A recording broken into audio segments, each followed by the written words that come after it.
मैं उत्कर्ष पांडे और easy study में आपका फिर से स्वागत है। ये हमारा आज का सेकंड वीडियो है। पहला वीडियो जो पहला लेक्चर था हमारा वो इसका ओरिजिन था। ये जो हम पूरा का पूरा आज कॉन्टिनेंट के बारे में पढ़ने वाले हैं, North America, South America, Europe, Africa, इन सब का जो ओरिजिन था वो पेंजिया से था। मतलब एक कॉन्टिनेंट था, ये सब का सब टूट के जब बिखरे और सात अलग अलग बने। तो ये जो ओरिजिन के आपको समझना है तो इसके लिए आपको हमारा पहला वीडियो देखना पड़ेगा। वो जो हमारे डिस्क्रिप्शन बॉक्स के लिंक में है, उसे जाकर आप वहाँ पे देख सकते हैं।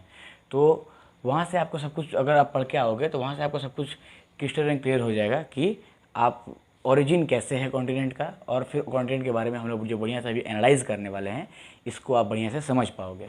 तो देखिए, कॉन्टिनेंट पूरे दुनिया में, पूरे वर्ल्ड के ग्लोब पे कॉन्टिनेंट 7 कॉन्टिनेंट है, ठीक है। अब इसे हम याद कैसे करेंगे? इसे हम याद करेंगे सीक्वेंस वाइज। ऐसे याद नहीं कर लेंगे कि बस एशिया है, ऑस्ट्रेलिया है, यूरोप है, नॉर्थ अमेरिका, ऐसे याद नहीं करेंगे। याद ऐसे करेंगे कि वो हमेशा के लिए हम लोग के माइंड में सेट हो जाए।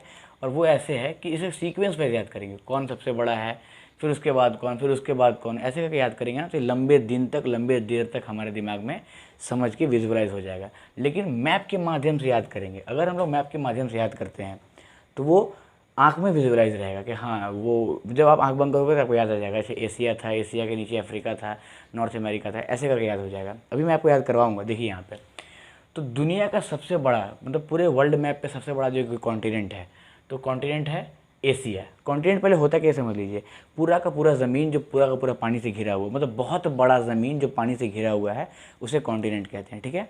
यानी महाद्वीप कहते हैं। द्वीप होता है जो पानी से घिरा हुआ ज़मीन, द्वीप कहते हैं उसे, आइलैंड बोलते हैं। और द्वीप का बड़ा वाला महाद्वीप हो गया, बड़े बड़ा वाला ज़मीन जो पूरा का पूरा पानी से घिरा हुआ। ये देखिए, बड़ा वाला ज़मीन है, पूरा का पूरा पानी से घिरा हुआ। देख रहे हैं, ब्लू ब्लू डॉट मैंने पानी बनाया है, ये पूरा पानी से घिरा हुआ है। ये देखिए, बड़ा वाला ज़मीन पूरा पानी से घिरा हुआ है। समझ पा रहे हैं आप? तो पूरा का पूरा पानी से घिरा हुआ ज़मीन, बड़ा ज़मीन पानी से घिरा हुआ, उसे कॉन्टिनेंट कहते हैं। तो दुनिया का सबसे बड़ा ज़मीन, दुनिया का सबसे बड़ा कॉन्टिनेंट कौन सा है? एशिया। एशिया, ये आपको पता होगा, अगर नहीं पता हो तो याद रख लीजिएगा। एशिया दुनिया का नंबर 1 कॉन्टिनेंट है, ठीक है। एशिया, इसे याद कैसे रखेंगे? एशिया में हम खुद इंडियन आते हैं, इंडिया जो है वो एशिया में आता है, तो इससे आप समझ लीजिए कि हम नंबर 1 पे हैं, फर्स्ट है हम लोग। आप इसे याद रख सकते हैं, ठीक है। तो दुनिया का सबसे बड़ा कॉन्टिनेंट कौन सा है? एशिया, ठीक है, याद रहेगा। एशिया के बाद नंबर 2 पे अफ्रीका। एशिया के बाद अफ्रीका। देखिए, 1 then 2, 1 then 2। India, sorry, Asia, Asia के बाद अफ्रीका नंबर 2 पे, नंबर 2 पे अफ्रीका, नंबर 3 पे नॉर्थ अमेरिका। 1 2 3, नंबर 2 पे, नंबर 3 पे नॉर्थ अमेरिका, नंबर 4 पे साउथ अमेरिका। तो देखिए 1 2 3 4, ऐसे याद करना आपको, एकदम आँख में एकदम विजुअलाइज कर लेना, ठीक है। ज़्यादा इधर उधर नहीं सोचना है, बस 1 Asia, 2 Africa, 3 north America, 4 south America, 5th Antarctica. नीचे ये देखिए अंटार्कटिका 5th, यहाँ देखिए 5th, आपको मैंने नंबरिंग पहले करके दिखाया है। देखिए 5th Antarctica, 6th Europe, 7th Australia. That's it, complete. इसको 2-3 बार रिवाइज करेंगे। कैसे? पहला Asia, 2nd Africa, 3rd north America, 4th south America, 5th Antarctica, 6th Europe, 7th Australia. यहाँ देखिए ऑस्ट्रेलिया 7th दिख रहा है आपको। ऐसे याद करना है, बस ऐसे आंख बंद करके विजुअलाइज कर लेना है। Number 1 Asia, number 2 Africa, number 3 north America, number 4 south America, number 5 नीचे अंटार्कटिका, नंबर 6 ऊपर यूरोप, नंबर 7 इधर ऑस्ट्रेलिया। ऐसे ही आप भी आंख बंद करके विजुअलाइज कर पाओगे, वर्ल्ड मैप पूरे अपने आंख में देख पाओगे। एशिया था, एशिया से थोड़ा सा नीचे अफ्रीका नंबर 2 पे, नंबर 3 पे इधर बढ़ेंगे, नंबर 3 पे नॉर्थ अमेरिका पड़ेगा, फिर उसके नीचे साउथ अमेरिका नंबर 4 पे, सबसे नीचे अंटार्कटिका पड़ जाएगा नंबर 5 पे, नंबर 6 पे चढ़ेंगे डायरेक्ट यूरोप पे, नंबर 7 पे ऑस्ट्रेलिया में आ जाएंगे। ऐसे करके ये एरिया वाइज आपने बढ़िया से क्लियर कर लिया, आँख में विजुअलाइज कर लिया, आँख बंद कर याद कर पाओगे। 1 2 3 4 5 6 7, ऐसे ही है ये, समझ गए। अब आपने ये सातों को देख लिया एरिया वाइज। अब इसको थोड़ा पॉपुलेशन वाइज भी देख लेते हैं। तो पॉपुलेशन वाइज भी यही सीक्वेंस है, थोड़ा सा अप डाउन है 1-2 जगह पे, लेकिन सीक्वेंस यही याद रखेंगे, ठीक है। मतलब कि एशिया, फिर अफ्रीका, फिर नॉर्थ अमेरिका, फिर south America, Antarctica, Europe and Australia, यही सीक्वेंस है जो एरिया वाइज सबसे बड़े बड़े हैं, ठीक है। लेकिन अब इसमें जब पॉपुलेशन वाइज देखते हैं तो देखिए क्या होता है। दुनिया का सबसे बड़ा पॉपुलेशन एशिया, सबसे बड़ा कॉन्टिनेंट भी एशिया था, पॉपुलेशन भी नंबर 1 पे यही है। तो ये रैंकिंग गड़बड़ाया नहीं, सेम का सेम, 1 का 1 वो भी था, 1 इसमें भी 1 रह गया ये, और रहेगा ही ऑब्वियसली 1 यार। इंडिया चचा और चाइना मौसा, देखिए दोनों इसी में है। तो इंडिया चाइना जहाँ एक ही जगह, दोनों का पॉपुलेशन दोनों मिला के ऑलमोस्ट आई थिंक कि 3.5 करोड़ हो, 350 करोड़ हो जाते हैं। और पूरे दुनिया में लगभग 750 करोड़ लोग रहते हैं। सोचिए, मतलब 700 750 करोड़ लोग रहते हैं, जिसमें 350 करोड़ तो हमारे इंडिया चाइना मिला के हो जाता है, यानी कि मोर देन 60% तो यही लोग रखते हैं। वो आपको मैं बढ़िया से सारे के सारे एनालाइज कराऊंगा, जब अकेले अकेले सारे कॉन्टिनेंट्स को मैं बताऊंगा आपको। तो दुनिया का सबसे बड़ा कॉन्टिनेंट जो ये हो गया हमारा एशिया। तो हम लोग समझ पाए बढ़िया से अभी कि एशिया एरिया वाइज भी था और पॉपुलेशन वाइज भी था नंबर 1 पे। नंबर 2 पे अफ्रीका, एरिया वाइज भी पॉपुलेशन वाइज भी यही। चलिए ठीक है, 1-1 हो गया, ये भी 2-2 हो गया। 1 में ये भी एरिया वाइज पॉपुलेशन वाइज था, area wise population wise Africa भी दोनों 2 पे। थर्ड पे नॉर्थ अमेरिका, एरिया वाइज कौन था? नॉर्थ अमेरिका, लेकिन पॉपुलेशन वाइज यहाँ पे हो जाएगा यूरोप। अब यहाँ पर थोड़ा सा फेरबदल हो गया, समझे? 1 2 3, 3 तो वो एरिया वाइज था, लेकिन 3 अब यूरोप हो गया, समझ गया? 1 2 3 हो गया। मतलब हम लोग को सिर्फ एक लाइन याद रखना दिमाग में कि एशियन और अफ्रीकन के बाद दुनिया में यूरोपियन सबसे ज़्यादा हैं, अमेरिकन से ज़्यादा यूरोपियन है। समझ पा रहे हैं आप? यूरोपियन सबसे ज़्यादा हैं। जब सबसे ज़्यादा यूरोपियन बोलेंगे यानी कि क्या समझ में आएगा कि पॉपुलेशन में यूरोपियन ज़्यादा हैं। तो नंबर 1 पे एशियन, नंबर 2 पे अफ्रीकन, नंबर 3 पे यूरोपियंस। समझ गए? तो number 1 Asia, number 2 Africa, number 3 Europe. Population wise number 3, area wise कौन सा था? नॉर्थ अमेरिका था, याद रखिएगा। तो अब लेकिन सीक्वेंस वही रहेगा। थर्ड में ये घुस गया तो फोर्थ में कौन जाएगा? North America. सीक्वेंस वही चल रहा है। फिफ्थ में साउथ अमेरिका, सीक्वेंस वही चल रही है। एक बीच में घुस गया, एक पैदान ऊपर चढ़ गया तो ये लोग खिसकते खिसकते एक पैदान नीचे आ गए, बस यही हुआ, कुछ नहीं हुआ है। 1 Asia, 2 Africa, 3 Europe, 4 north America, 5 south America. ठीक है, अब बचा 6th और 7th। जाहिर सी बात है 7th कौन होगा? सबसे लास्ट में कौन होगा? अंटार्कटिका होगा, सबसे लास्ट में 7th होगा वो, तो 6 ऑस्ट्रेलिया हो जाएगा। अब 7th वो क्यों होगा? इसके पीछे आपको क्वेश्चन दिमाग में राइज हो रहा है क्या? अंटार्कटिका में इंसान नहीं रहते हैं, वहाँ पॉपुलेशन 0 है, मतलब 500,000 लोग रहते हैं, वो साइंटिस्ट लोग हैं जाकर वहाँ पे रिसर्च कर रहे हैं, तो वो आप वहाँ समझ लीजिए वहाँ 0 पॉपुलेशन है। तो फिर वो लास्ट में ही जाएगा, 7 में जाएगा, तो 6 ऑस्ट्रेलिया हो जाएगा। तो आपको बढ़िया से समझा गया पॉपुलेशन वाइज भी, एरिया वाइज आप समझ चुके थे, पॉपुलेशन वाइज एक बार फिर से देख लीजिए। दुनिया का नंबर 1 एशिया, चाइना इंडिया यहीं पड़ता है, तो वही समझ लीजिए नंबर 1 है ही है पॉपुलेशन में भी। नंबर 2 पे अफ्रीका, वैसे ही सेम रहा। 3 पे यूरोप बना है, उस बार एरिया वाइज 3 पे ये बन रहा था, लेकिन अभी 3 पे यूरोप बना। ठीक है, तो 3 पे यूरोप बन गया। 4 पे नॉर्थ अमेरिका, 5th पे साउथ अमेरिका, वही सीक्वेंस में चल रहा है। 6th पे ऑस्ट्रेलिया आ जाएगा, 7th पे अंटार्कटिका आ जाएगा, क्योंकि अंटार्कटिका में लोग नहीं रहते हैं। तो 1 2 3 4 5 6 7 ये ऐसे बन गया। अब एक बार दोनों को बढ़िया समझ लेते हैं, फिर हम लोग आगे बढ़ेंगे। पहले हम लोग देखते हैं area wise. Area wise Asia number 1, number 2 पे अफ्रीका, नंबर 3 पे नॉर्थ अमेरिका, नंबर 4 पे साउथ अमेरिका, नंबर 5 पे अंटार्कटिका, नंबर 6 पे ऑस्ट्रेलिया, नंबर 6 पे यूरोप, नंबर 7 पे ऑस्ट्रेलिया।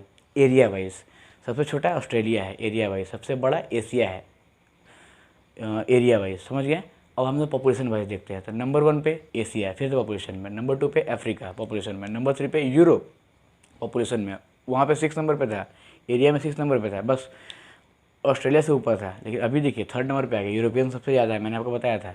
एशियन और अफ्रीकन के बाद यूरोपियन सबसे ज़्यादा है। तो नंबर 3 पे यूरोप, नंबर 4 पे नॉर्थ अमेरिका, नंबर 5 पे साउथ अमेरिका, वही सीक्वेंस में चला वो फिर से। 4 5 हो गए, 6 में ऑस्ट्रेलिया आ गया, 7 में अंटार्कटिका आ गया। तो पॉपुलेशन वाइज भी समझ लिए हम लोग, एरिया वाइज भी समझ लिए हम लोग। कोई डाउट इसमें? अगर कोई डाउट होगा तो कमेंट बॉक्स में ड्रॉप जरूर करें।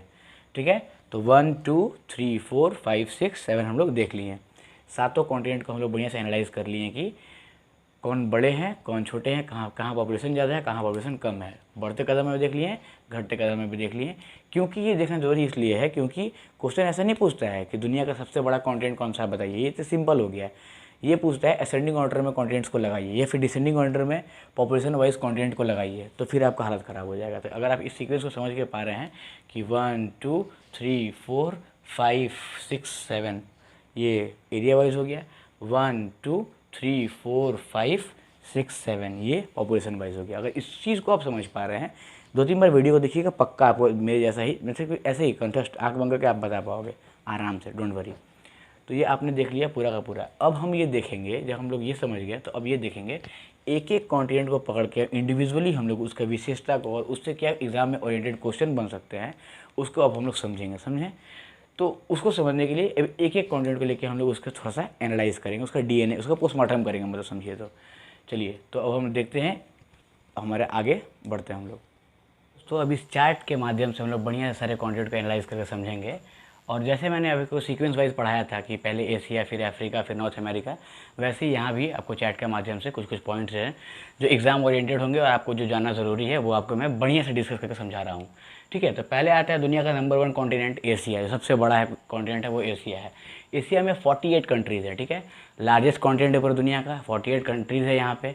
30% लैंड ऑक्यूपाइड करता है पूरी दुनिया का अकेले एशिया, और 60% पॉपुलेशन अकेले एशिया में बसता है पूरे दुनिया का। 60% पॉपुलेशन, समझ पा रहे हैं, एशिया में बसता है।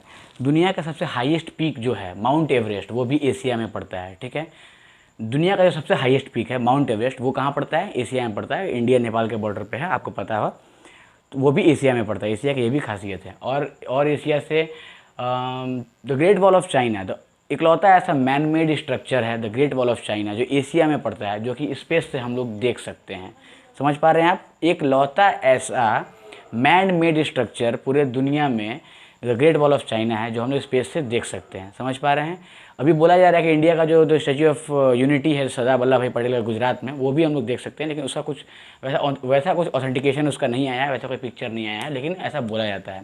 लेकिन फिलहाल तक भी the great wall of China इकलौता ऐसा स्ट्रक्चर है, मैन मेड स्ट्रक्चर है। ऐसे तो बहुत कुछ दिखता है, लेकिन मैन मेड स्ट्रक्चर दुनिया में इकलौता यही है जो हम लोग स्पेस से देख सकते हैं। ठीक है, एशिया में सबसे पहले सिविलाइजेशन आई। दुनिया में सबसे पहले सिविलाइजेशन यानी कि सभ्यता दुनिया में सबसे पहले एशिया में ही आया है। उससे पहले सभ्यता नहीं था। अफ्रीका में लोग आ गए थे, लेकिन सभ्य नहीं थे। वो लोग कुछ भी हाथी घोड़ा मार के खा लेते थे, वैसा वाला सीन था। लेकिन सभ्य मतलब कि थोड़ा सा हाइजीन, थोड़ा सा सभ्यता आई एशिया में सबसे पहले। जैसे कि आप जानते हैं Indus valley civilisation, Chinese civilisation, ये सब एशिया में आई।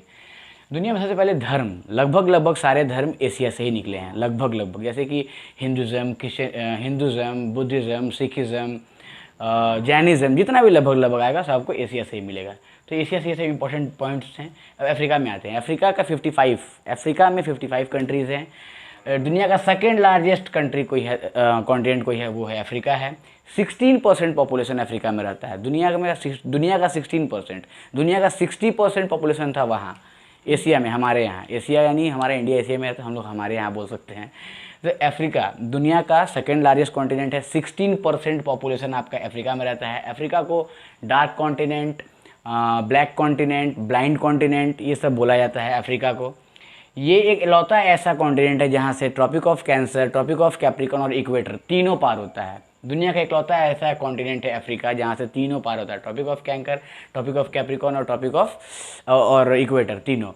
ये अफ्रीका में दुनिया का सबसे लंबा नदी नील नदी बहती है। दुनिया का सबसे लंबा नदी, बड़ा नहीं, बड़ा फिर हम लोग आ जाएंगे साउथ अमेरिका में, वो पढ़ेंगे हम लोग।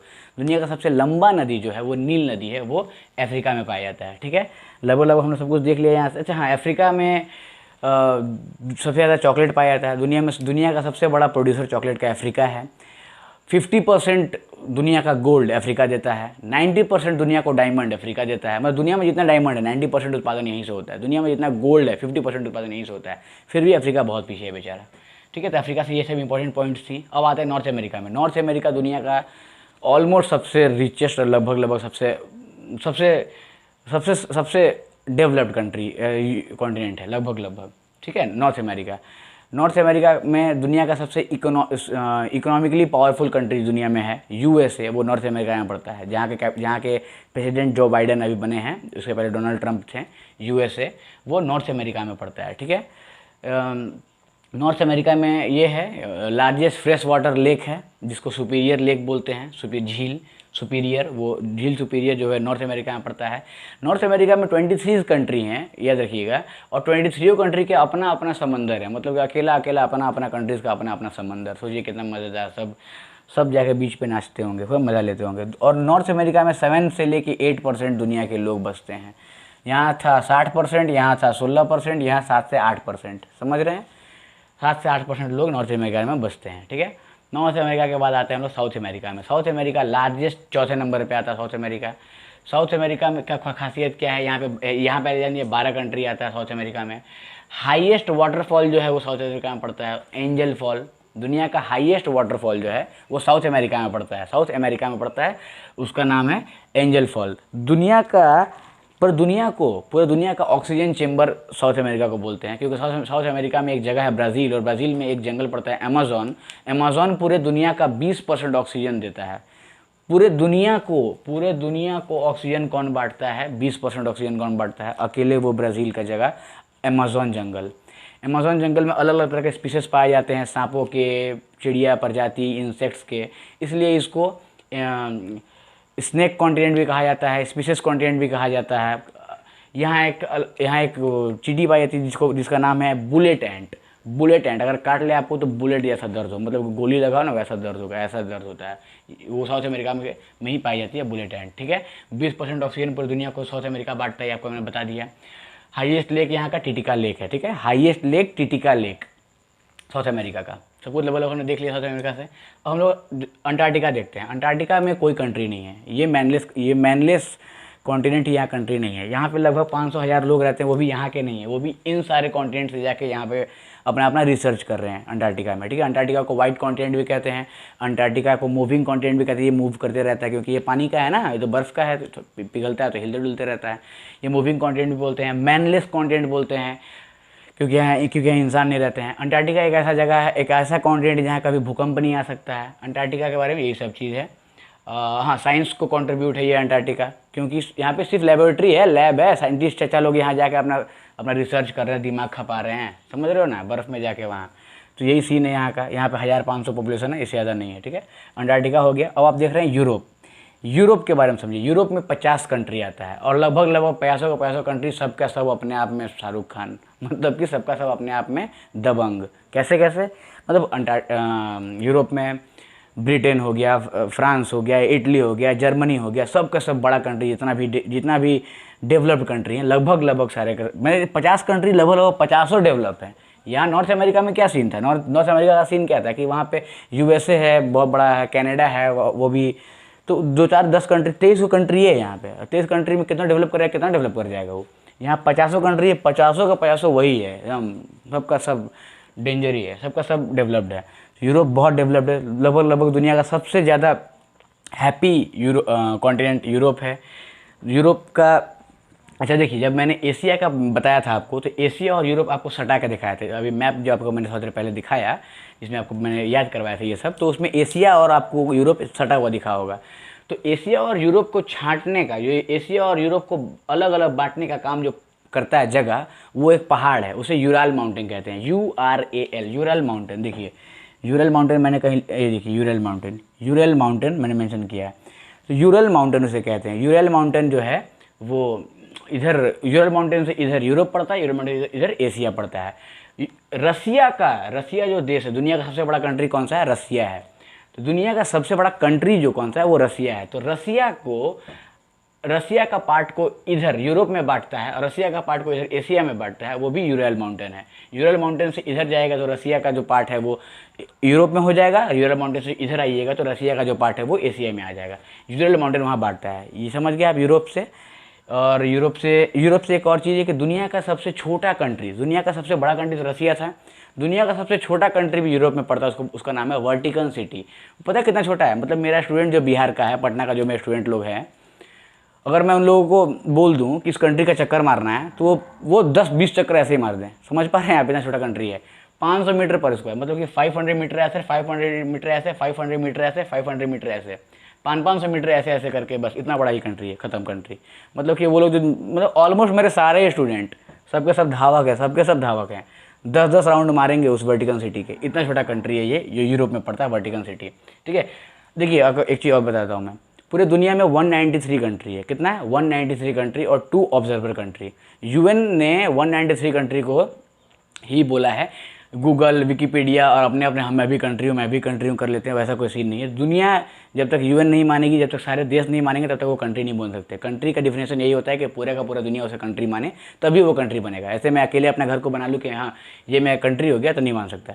यूएन रिकॉग्नाइज करेगी, पूरे दुनिया रिकॉग्नाइज करेगा, तब उसे कंट्री माना जाता है। तो पूरी दुनिया में 193 कंट्री है, 2 ऑब्जर्वर कंट्री है। ऑब्जर्वर कंट्री में पहला ये हो गया वर्टिकन सिटी, दूसरा हो गया फिलिस्तीन, जो आपने अभी न्यूज़ में देखा होगा कि फिलिस्तीन और इजराइल का मार चल रहा है, तो वो वाला फिलिस्तीन और ये वाला वर्टिकन सिटी, ये दोनों जो है ऑब्जर्वर कंट्री हैं। अब बाकी 193 जो है वो कंट्री हैं। ऑब्जर्वर कंट्री में अंतर नहीं है, ये भी कंट्री ही हैं। ऑब्जर्वर इसलिए इन्हें कहा जाता है क्योंकि ऑब्जर्वर कंट्री का मतलब होता है कि ये पार्टिसिपेट नहीं करते हैं वहाँ के किसी जनरल मीटिंग में, वहाँ किसी डिसीजन मेकिंग मीटिंग में, किसी चीज़ में पार्टिसिपेट नहीं करते हैं बस ये, लेकिन वहाँ के मेंबर हैं, वर्टिकन सिटी हो या फिर फिलिस्तीन हो, यहाँ के मेंबर हैं। यानी कि 193 + 2 195 कंट्री है पूरी दुनिया में। बाद बाकी 204 295 जो भी दिखा रहा है आपको गूगल पे, वो आप भूल जाइए, वैसा कुछ नहीं है, ठीक है। यूरोप के बारे में आपने समझ लिया, ऑस्ट्रेलिया के बारे में 2 मिनट समझ लेते हैं। ऑस्ट्रेलिया से एक वर्ड आपको दिखेगा, ऑस्ट्रेलिया दुनिया का सबसे छोटा कॉन्टिनेंट है, पहले ये जान जाइए। ऑस्ट्रेलिया लैंड ऑफ कैंगारू कहा जाता है। ऑस्ट्रेलिया में भेड़ा भरे होते हैं मतलब मजाक नहीं कर रहा मैं, ऑस्ट्रेलिया में भेड़ा है। दुनिया में सबसे ज़्यादा वुल ऑस्ट्रेलिया प्रोड्यूस करता है, यानी यहाँ बहुत सारे भेड़ा है। मतलब यहाँ पर जितना इंसान पैदा नहीं होता ना, उससे 14% ज़्यादा यहाँ पे भेड़ पैदा होते हैं, इसलिए यहाँ पे वुल का प्रोडक्शन बहुत ज़्यादा है। दुनिया का सबसे ज़्यादा वुल ऑस्ट्रेलिया में वुल, WOOL, वो वाला वुल दुनिया को सबसे ज़्यादा ऑस्ट्रेलिया देता है, ठीक है। यहाँ एक वर्ड आता है ओशिनिया, मैं उसको जब सबको सारे कॉन्टिनेंट के अलग अलग लेक्चर लाऊंगा तो आपको मैं ये ओशिनिया वाला कंसेप्ट, पूरा ऑस्ट्रेलेशिया वाला, पोलिनेशिया वाला, मेरिनेशिया वाला, ये समझाऊंगा। अभी सिर्फ इतना जान जाइए कि ऑस्ट्रेलिया एक कॉन्टिनेंट है। ऑस्ट्रेलिया 4 पार्ट में है, मेरिनेशिया, पोलिनेशिया और ऑस्ट्रेलेशिया, समझें। और इसको ऑस्ट्रेलिया बोला जाता है। ऑस्ट्रेलिया का कैपिटल कैनबेरा है, ये आप समझ लीजिए। इसको लैंड ऑफ कैंगारू भी बोलते हैं, ये भी समझ लीजिए। और यही है ऑस्ट्रेलिया के बारे में। तो लगभग हमने रैपिडली सब कुछ देख लिया, Asia, Africa, north America, South America. और एक बार बढ़िया से याद करके समझ लेते हैं। देखिए, सबसे बड़ा एशिया, उसके बाद अफ्रीका, उसके बाद नॉर्थ अमेरिका, फिर साउथ अमेरिका, फिर अंटार्कटिका, फिर यूरोप, फिर ऑस्ट्रेलिया। ये हो गया आपका एरिया वाइज। अब फिर से पॉपुलेशन वाइज देखते हैं तो Asia, Africa, Europe, north America, South America, Australia, Antarctica, ये हो गया आपका पॉपुलेशन वाइज। और ये सब हो गया आपके इसमें बुलेट पॉइंट्स जो आपको मैंने बता दिया है। और आपको बढ़िया से सब कुछ समझ में आ गया होगा, कंटेक्स्ट दिमाग में बैठ गया होगा। एक बार आप 2-3 बार वीडियो को ऊपर नीचे आगे पीछे करके देख लीजिए, आपके दिमाग में बढ़िया से कंटेक्स्ट सब कुछ समझ में आ जाएगा, ठीक है। अब हम लोग जब पूरा का पूरा कॉन्टिनेंट को समझ लिए, अब थोड़ा सा हम लोग समझेंगे ओशिन्स के बारे में। ओशिन को पढ़ेंगे, मैप के माध्यम से पढ़ेंगे। तो फिर से हम लोग मैप में जाएंगे और ओशिन को बढ़िया से याद कर लेंगे। ओशिन जो होते हैं 5, वो 5 ओशिन हम लोग बढ़िया से देख लेंगे, याद कर लेंगे, ठीक है। तो चलिए हम लोग बढ़ते हैं ओशिन की तरफ। हम लोग ग्लोब के इस वर्ल्ड मैप के माध्यम से बढ़िया से समझेंगे ओशिन के बारे में। अभी तक हम लोगों ने पूरा का पूरा कॉन्टिनेंट के बारे में समझ लिया। अब थोड़ा ओशिन के बारे में समझेंगे। तो पूरे के पूरे ग्लोब पे 5 ओशिन हैं, यानी कि 5 महासागर हैं। अब वो पाँचों महासागर को हम लोग याद कैसे करेंगे, पाँचों महासागर के बारे में हम लोग कुछ जानेंगे और उन्हें सीक्वेंस वाइज याद कैसे करेंगे। सबसे बड़ा कौन सा है, फिर कौन सा है, जैसे हमने कॉन्टिनेंट को याद किया कि सबसे बड़ा कौन सा था, फिर कौन सा था, फिर कौन सा, ऐसे करके।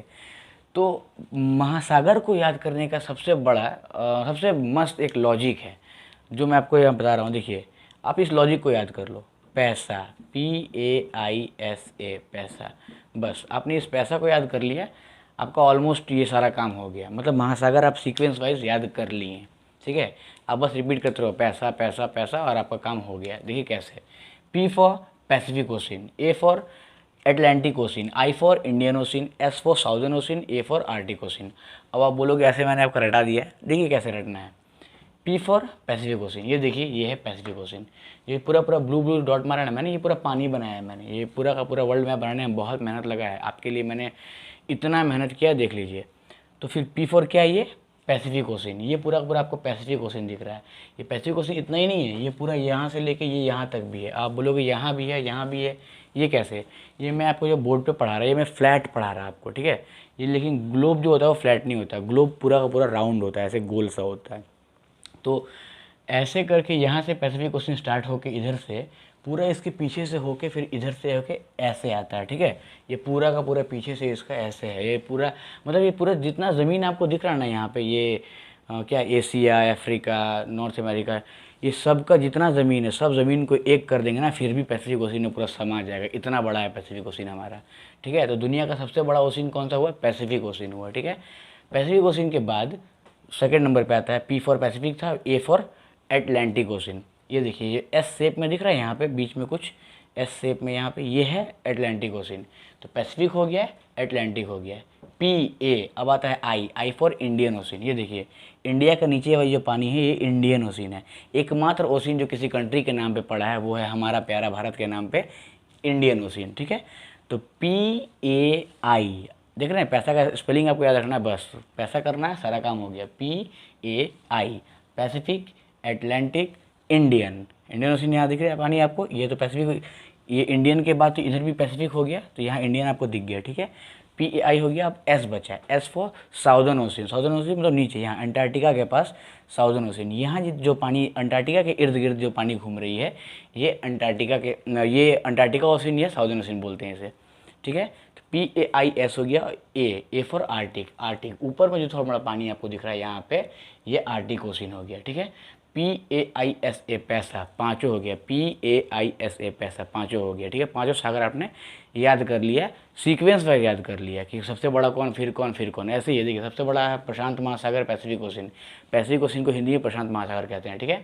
तो P for Pacific ocean, A for Atlantic ocean, I for Indian ocean, S for southern ocean, A for Arctic ocean, PAISA। अब आपको याद हो गया PAISA, ऐसे याद करना है बस आपको, PAISA ऐसे याद रखना है, ठीक है, कोई बड़ी चीज़ नहीं है। PAISA हो गया पैसा, पूरा का पूरा महासागर आपको सीक्वेंस वाइज याद हो गया, ठीक है। और इसमें कुछ ज़्यादा आपको याद रखना नहीं है, क्योंकि आपको तो इसमें बस याद रखना है कि कौन बड़ा है कौन छोटा है, ये तो याद नहीं रखना है ना कि किस किस ओशन में सबसे ज़्यादा मछली है, किस में ज़्यादा डॉल्फिन है, ये सब कुछ आपको याद नहीं रखना है, ठीक है। बस ये याद रखना है कि कौन से बड़ी है और उसके बाद कौन सी है, फिर उसके बाद कौन सी है। तो PAISA पैसा से आप याद रख सकते हैं, पैसिफिक, एटलांटिक, इंडियन, साउदर्न और आर्टिक, दैट्स इट, कंप्लीट आपका ओशन का मामला आपका रफा दफा हुआ।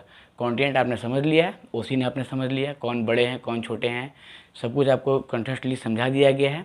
अगर आपको फिर भी कहीं कोई डाउट लगता है तो कमेंट बॉक्स में अपना कमेंट ड्रॉप करें कि आपको कहाँ पे कुछ समझ में नहीं आया, मैं आपको बढ़िया से समझाने का कोशिश करूँगा, ठीक है। तो इसी के साथ फिर मिलते हैं नेक्स्ट वीडियो में, तब तक के लिए जय हिंद, थैंक यू।